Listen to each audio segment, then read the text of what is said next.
Olá, bem-vindos ao podcast da PLMJ. Conhecimento jurídico, sustentabilidade, impacto social, cultura, Fundação PLMJ. Partilha de conhecimento que importa aos nossos clientes, partilha de cultura que importa a todos. Fique desse lado. Os danos colaterais da pandemia de Covid-19 sentem-se em múltiplas vertentes, afetando também o imobiliário. O ano de 2021 iniciou-se com a publicação de um conjunto de alterações legislativas de apoio à situação económica do país, entre as quais se incluem várias medidas a pensar no mercado do arrendamento e outras formas de exploração de imóveis. São medidas excepcionais e temporárias, com o objetivo de proteger arrendatários, apoiar senhorios e mitigar o impacto da crise no setor de negócio dos centros comerciais. Estamos, por isso, perante medidas que englobam arrendamento habitacional e também comercial. Para nos ajudar a entender o que muda e quem pode beneficiar destes apoios, convidámos para a edição de hoje do podcast da PLMJ Sofia Coutinho, associada coordenadora na área de imobiliário e turismo da PLMJ, e Sérgio Teixeira Antunes, associado sénior também da equipa de imobiliário e turismo da PLMJ. Bem-vindos, obrigada por aqui estarem. O meu nome é Susana Represas e começo pela Sofia perguntando: o que é que esteve em vigor até agora, designadamente em matéria de proteção de arrendatários no contexto da pandemia de Covid-19? Olá Susana, bom dia, obrigada. Relativamente à tua pergunta, julgo que faz sentido olhar um pouco para trás, porque de facto encontramos-nos há mais de 10 meses num cenário de pandemia e aquilo a que assistimos foi que com o primeiro lockdown em março de 2020 e com a imposição de encerramento e suspensão de um conjunto muito alargado de atividades comerciais e de prestação de serviços, houve desde logo uma rápida reação do mercado de arrendamento e centros comerciais no sentido de ajustamento das relações contratuais aos efeitos destas medidas e, por isso, antes mesmo da aprovação de legislação nesta matéria, houve inúmeras interações entre arrendatários e senhorios, lojistas e proprietários de centros comerciais, no âmbito das quais, e na ausência de legislação, acabou por se recorrer ao acionamento de cláusulas contratuais ou mesmo à invocação de institutos mais gerais do direito, como a alteração das circunstâncias e a força maior, com esse propósito de mitigar os efeitos do que já se esperava vir a ser uma crise económica sem precedentes. A nossa experiência nesta matéria é que existiu desde logo uma grande sensibilidade por parte dos senhorios relativamente aos efeitos desta crise, portanto os senhorios perceberam a gravidade e perceberam que existia a necessidade de ajustamentos, e o resultado disso traduziu-se na celebração de diversos acordos no sentido de conceder aos arrendatários determinados benefícios, como descontos, diferimentos de renda, carências, entre outros. No plano legislativo, logo em março de 2020, a 19 de março, é aprovada a Lei 1A. Em matéria de arrendamento, esta lei incidiu essencialmente sobre três questões. Por um lado, foi determinada a suspensão dos efeitos da cessação dos contratos de arrendamento, designadamente denúncias contratuais operadas pelo senhorio, que depois foi estendida a outras causas de cessação contratual, como a caducidade, oposições à renovação por parte do senhorio, entre outras circunstâncias. Por outro lado, foram suspensas ações de despejo e procedimentos similares sempre que o arrendatário fosse colocado numa situação de fragilidade, designadamente por falta de habitação própria, e depois foi clarificado, numa primeira fase, na verdade, através dos decretos de execução do primeiro estado de emergência e depois através deste diploma, que o encerramento de instalações e estabelecimentos por imposição legal não pode ser invocado como fundamento de resolução ou outra forma de extinção de contratos não habitacionais, ou seja, no fundo que esse encerramento não constitui um incumprimento contratual. Por outro lado, e em matéria de pagamento de rendas, no início de abril, a 6 de abril, é aprovada a Lei 4C. Esta lei veio prever não um desconto, mas um diferimento no pagamento de rendas, portanto uma moratória ou um adiar no pagamento das rendas, quer para contratos habitacionais, quer para contratos para fins não habitacionais, sendo certo que com maior regulação e até com um âmbito de aplicação temporal mais abrangente, no caso de contratos para fins não habitacionais. Este diploma vem ainda prever diversos apoios a senhorios e arrendatários, parte dos quais estarão ainda por regulamentar.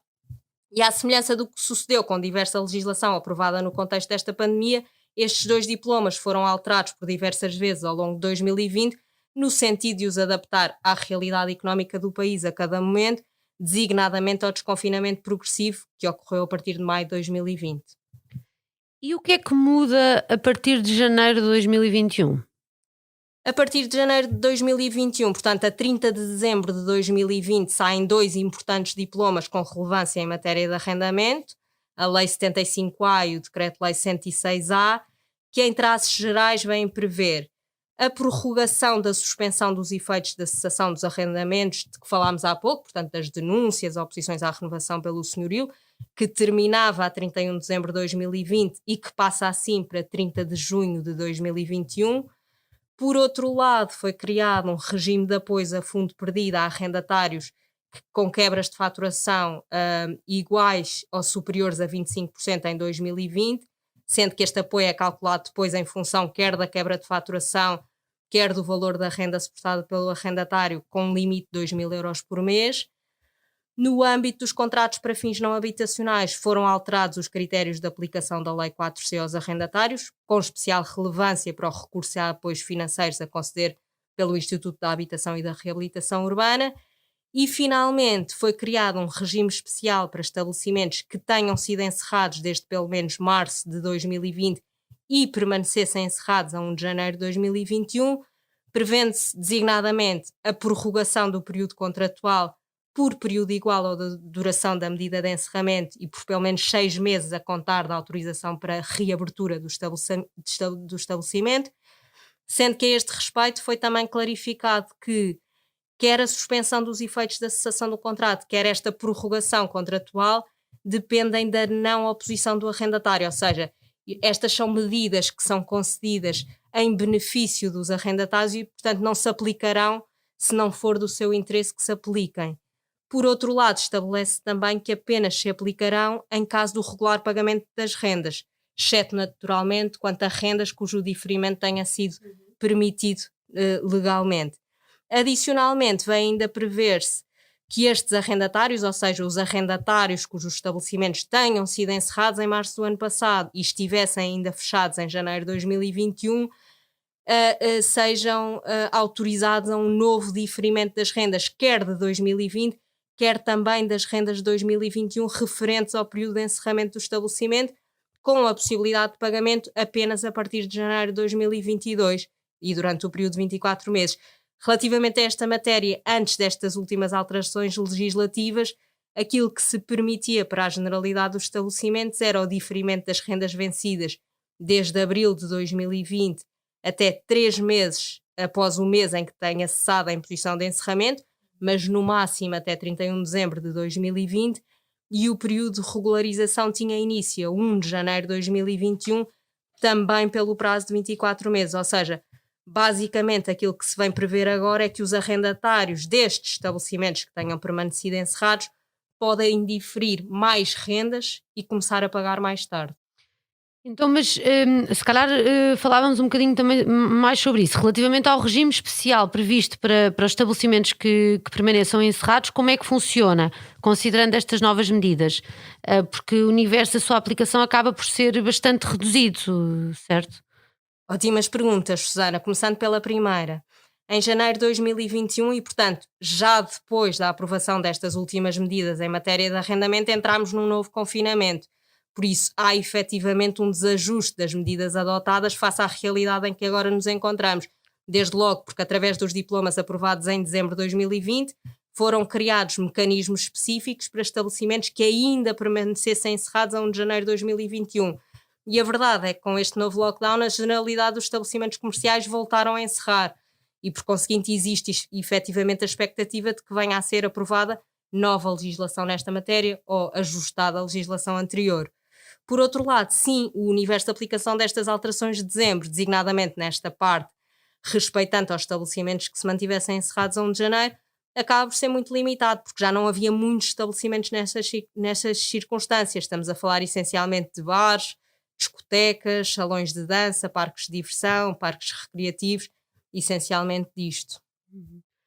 E falando um bocadinho em matéria de apoios de crédito, o Governo tem anunciado diversas medidas de apoio aos arrendatários e senhorios, nomeadamente linhas de crédito e apoio a fundo perdido. Estas medidas já se encontram regulamentadas, Sofia? Sim, de facto, e desde o início da pandemia foram anunciadas diversas medidas governamentais de apoio à economia. Em particular, relativamente ao arrendamento, foram legislados apoios a arrendatários e senhorios habitacionais, a conceder pelo IRU, pelo Instituto da Habitação e Reabilitação Urbana. Quanto ao arrendamento para fins não habitacionais, foi recentemente criado um programa, que é o programa Apoiar Rendas, que no fundo parece ter vindo concretizar o apoio a fundo perdido que falávamos há pouco, com um âmbito de aplicação subjetivo relativamente extenso. Em relação a linhas de crédito, de facto está previsto este apoio para senhorios de arrendatários que tenham sido autorizados a diferir rendas. No entanto, estamos ainda a aguardar regulamentação. De facto, partilhando aqui um bocadinho a nossa experiência, com certeza que sem prejuízo de considerarmos muito positivas estas medidas de apoio à economia, a verdade é que acabamos por sentir por vezes alguma frustração com a burocracia legislativa, que é obviamente necessária, porque primeiro há uma resolução do Conselho de Ministros, depois eventualmente uma lei, depois vem a portaria para regulamentar, ainda se segue o aviso para dar início à candidatura e por vezes torna-se um processo um pouco difícil de seguir. Mas cá estaremos naturalmente para apoiar na monitorização destes temas. E enfim, basicamente sim, têm sido criados diversos apoios e linhas de crédito ao setor económico em geral e depois para setores específicos, como é o caso do arrendamento, do turismo, da restauração, entre outros. Obrigada, Sofia. Passando agora a palavra ao Sérgio, e porque o negócio dos centros comerciais também tem sido amplamente afetado, o que é que esteve em vigor até agora, designadamente em matéria de proteção de lojistas no contexto da pandemia de Covid-19? Olá, bom dia, Susana. Bom dia. Eu começaria eventualmente, em jeito de contexto, por fazer notar que desde cedo o mercado sinalizou a necessidade de regimes distintos para o arrendamento e para os contratos de utilização de loja em centros comerciais. Porque são de facto realidades diferentes ao nível dos contributos de cada uma das partes. Nos contratos de utilização de loja está em causa não só a utilização do espaço, mas também o acesso e gestão das áreas comuns, a prestação de serviços de limpeza, de segurança, promoção e até a capacidade de atratividade do centro comercial.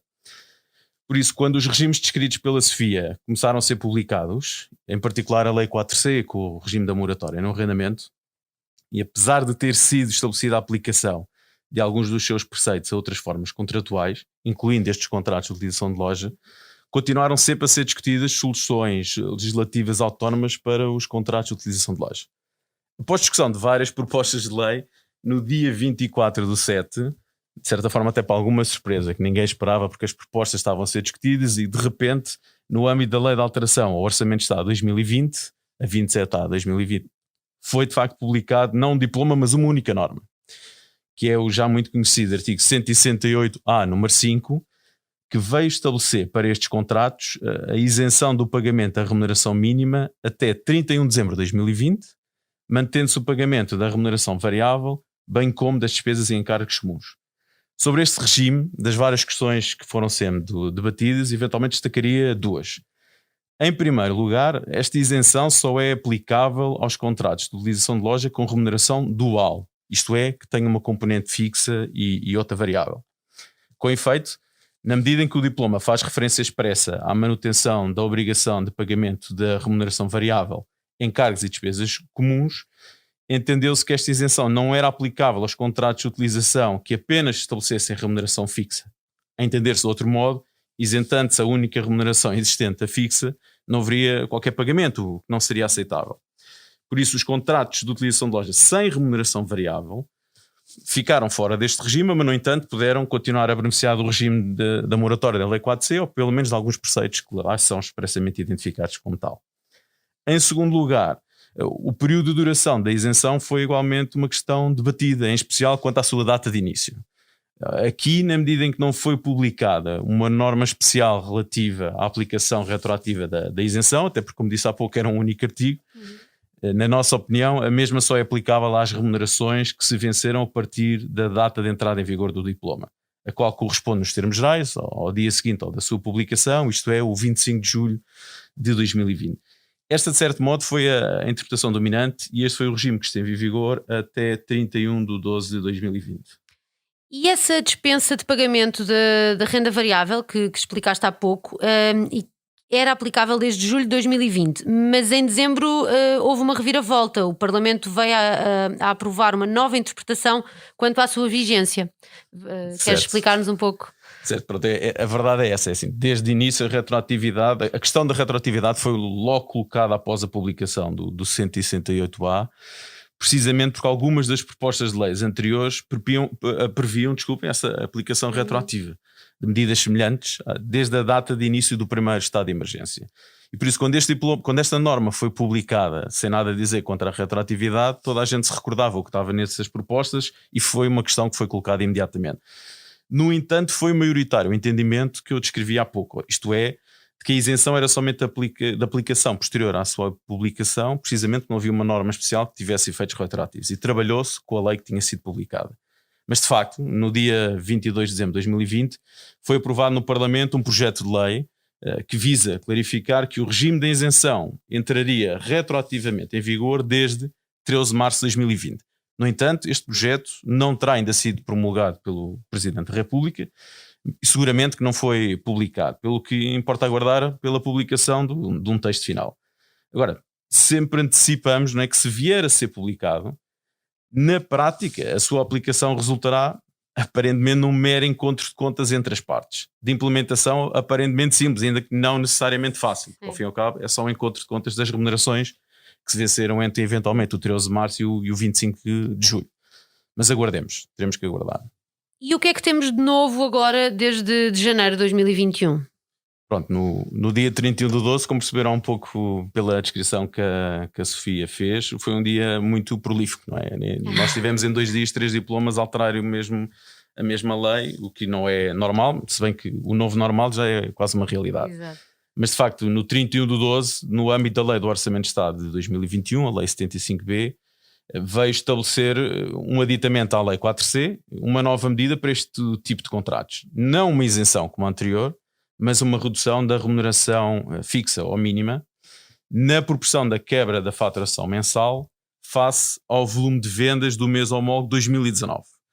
Temos depois como limite 50% do valor da remuneração fixa contratada. Okay?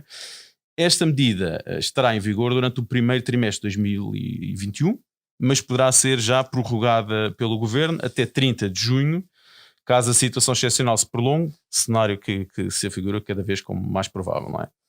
Está novamente em causa um único artigo, mas não deixa de oferecer um número superior de comentários, que destacarei apenas 2. Em primeiro lugar, admitimos como possível a interpretação de que esta redução é aplicável a todos os contratos de utilização de loja, incluindo os contratos sem remuneração variável, que não podiam beneficiar da isenção do 168, a anterior, não é?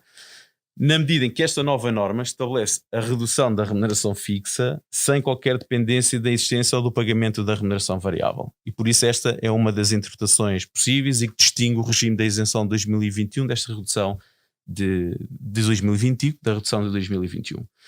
Como segundo e último comentário sobre esta norma, quer dizer, existe a percepção generalizada que esta redução de 50% no primeiro trimestre é uma continuidade da isenção do 168A que terminou em 31 de 12 de 2020.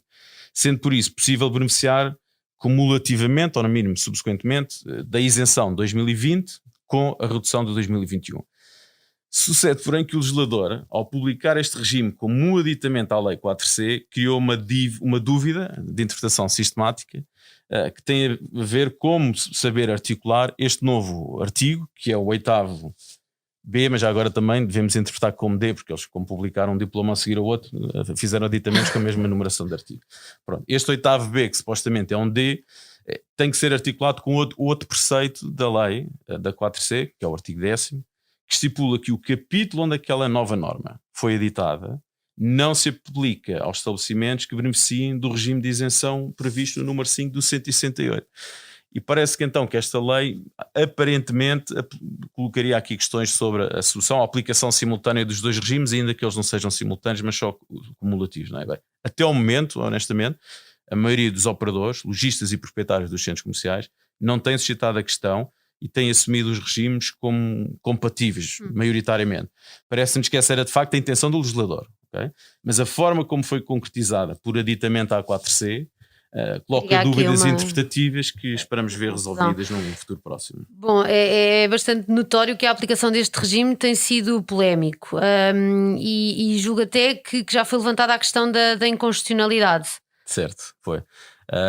Foi sendo discutida desde o início por alguns operadores, em particular os proprietários dos centros comerciais ou gestores, e em novembro essas queixas foram ouvidas e a excelentíssima provedora de justiça pediu de facto a fiscalização da constitucionalidade à data do regime do 168, da isenção que ocorreu em 2020, por entender que continha restrições inconstitucionais do direito à propriedade privada e da liberdade de iniciativa económica privada, sendo sempre numa perspectiva dos proprietários dos centros comerciais.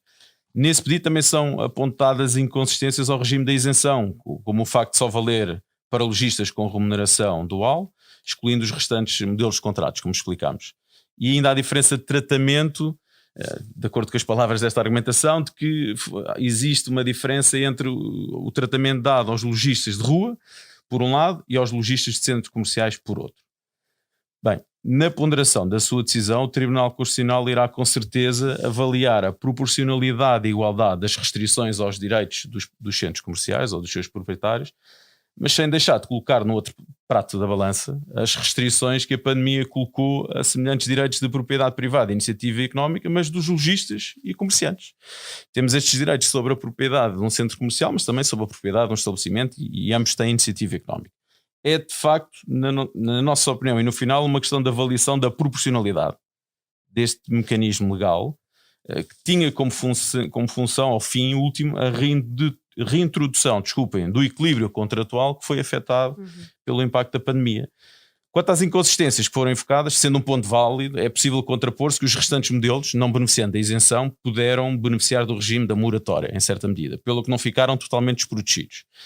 Ao passo que a diferença de tratamento não se coloca ao nível do lado para o qual a porta de estabelecimento está aberta, não é a rua ou centro comercial, mas do tipo do contrato que foi implementado e assinado pelas partes.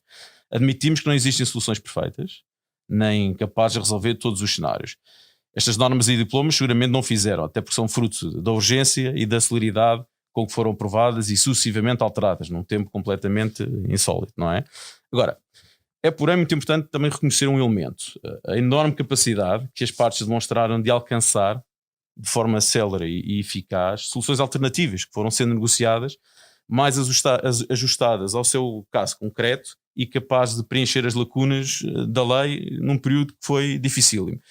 E aqui é de destacar o espírito de cooperação que, na nossa experiência, observámos de forma notória entre todos os operadores envolvidos, quer dizer, lojistas, proprietários e gestores de centros comerciais, que muitas das vezes anteciparam-se também até aquilo que eram as soluções legislativas. Esperamos que assim continue nos dias e meses que temos pela frente, porque vai ser seguramente preciso, não é? Sim, calculo que essas e outras matérias serão certamente alvo de mais medidas, novas regras, adaptações e como tal será também necessária mais interpretação e estudo sobre a matéria. Como sempre, a equipa de Imobiliário e Turismo da PLMJ continuará atenta às alterações. Sempre que se justifica, prepara newsletters informativas para ajudar a esclarecer dúvidas, apoiar na tomada de decisão, como é o caso dos temas que foram aqui abordados. Sofia e Sérgio, obrigada aos dois.